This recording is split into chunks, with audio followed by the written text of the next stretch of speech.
The BLM will always appreciate the many volunteers who support the care of the nation's natural and cultural resources across various programs. It's no easy task to contribute to these BLM program areas while also helping to strengthen the friendly ties in the regions these volunteers serve.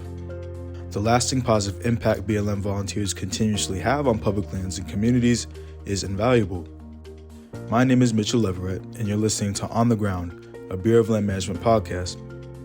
Hailing out of the dry, arid, and rocky landscape of Kanab, Utah are longtime volunteers Sue and Jim Johnston. The couple has committed hundreds of hours towards maintaining Kanab's Raven, Roadrunner, Bunting, Cottonwood, and Tilted Mesa trails while also showing no signs of stopping anytime soon.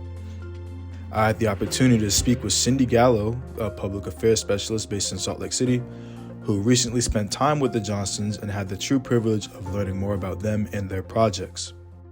Yeah, so Sue and Jim Johnston have been longtime volunteers with the BLM in Kanab. It's been over at least 10 years that they've been working with us. I heard about them, and this was an assignment for me. I was heading down to Kanab from the state office.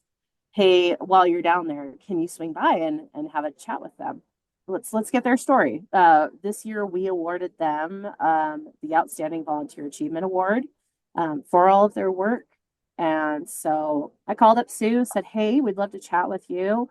Are you free? And she was enthusiastic. We met at a trailhead just north of Kanab that heads out to BLM land and is multiple trails actually that they have maintained and partially created over the years. And they're just incredible individuals. And it was just we were out there for about an hour, kind of doing a walk and talk and telling me about some of the projects and why they do it. And it was awesome. What were their first impressions like? What did they display any sort of dynamic between each other? Did they talk about kind of what their roles are with all these projects? Can you elaborate on this? Yeah, so Sue and Jim, like automatically you meet them and they just have such a rapport with each other. We kind of named them, and they kind of named themselves the brains and brawn of their little duo, right? They have been married a long time, and it's, very, married couple back and forth. Jim exalts over Sue's ability to manage things. She's really the brains of the operation. She's the one, reaching out to people and getting them invested and organized. And Jim is the guy that just really likes to get his hands dirty. He loves the, hands-on work. He loves picking up a shovel or a pickaxe and doing the hard work of building signs and building trails and maintaining them. He likes to see that final product of a trail completed. So it was really easy to see that go between them. And he'd say, oh yeah, there's this. She'd say, oh, we coordinated the building of this bridge. And he'd say, oh yeah, no, we got it from found materials. So they really just play off of each other in such a great way that is collaborative, and it makes, I think, a bigger impact because they can bounce off of each other's strengths. Now, from being with them for so long, did they ever talk about what their takeaways are from doing volunteering for so long? Did they ever go in depth about how any of their projects have impacted their day-to-day lives? Did they take any lessons or values from taking part in all these projects? Yeah, I think for them, volunteerism is really core to who they are. They have been doing this not only in Kanab for 10 years, but they both said, we've been involved in community service back when we lived in Jackson Hole, Wyoming. This is just who we are. If we're recreating on the land, it's important to us that we're giving back. It's important to us that we're taking responsibility by making sure the places we love are well cared for. They love seeing other people catch that service bug, right? That's a really core. And when I ask them, why do you do this? Like, what do you get from this? What's the takeaway? For Sue, it was really about beauty. She loves the beauty of our wild public lands. She wants that beauty to stay.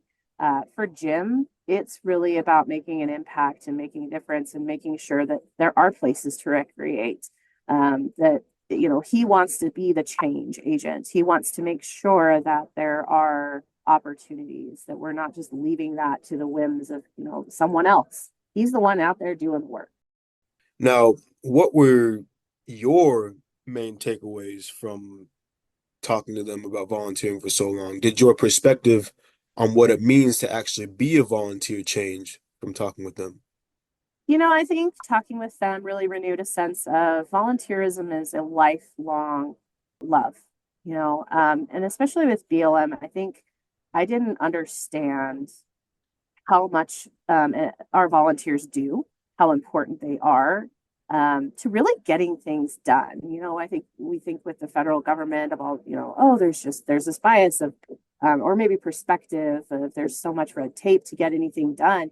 And I think these volunteers really showed me what can be done to make our public lands better by just taking that ownership of, what, we got this. We're going to go take care of it. We're going to go maintain these trails because we love it. We want future generations to enjoy it. We want it to be here for future generations. So I think it goes back to, you can talk the talk, but can you walk the walk? And these two really walk the walk. So you were kind of touched on this before when you were kind of explaining their visions for the projects, the areas that they've been working on for so long. Do they themselves have any sort of plans on calling it a day on their operations? Do they have any future endeavors of their own? So I think they're still very much wanting to be active and involved in this. However, I think they recognize they're not getting any younger. And that's really what's driving Sue's newest adventure is this Adopt a Trail program in Kanab. I think they recognize this is going to need future legs. We need to be able to hand this off to other people to continue to maintain.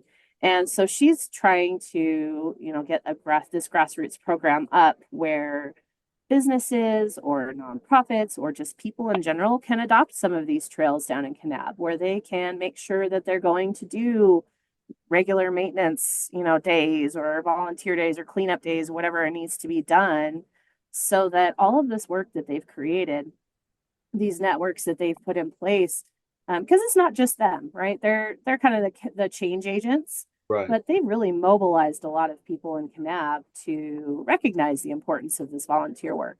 And I think that they're just trying to put into place the next phase, which is making sure future generations and future residents are continuing to maintain these amazing recreation opportunities. Special thanks to Cindy Gallo for taking the time to meet and provide fantastic insight on the volunteer operations of Sue and Jim Johnston, a couple who truly personify BLM's mission of sustaining the health, diversity, and productivity of public lands for the present and future. Links to additional coverage of the Johnstons from both Cindy Gallo and BLM Utah will be posted on our website. Thanks for tuning in. Once again, this is Mitchell Leverett, and we'll see you out there, on the ground.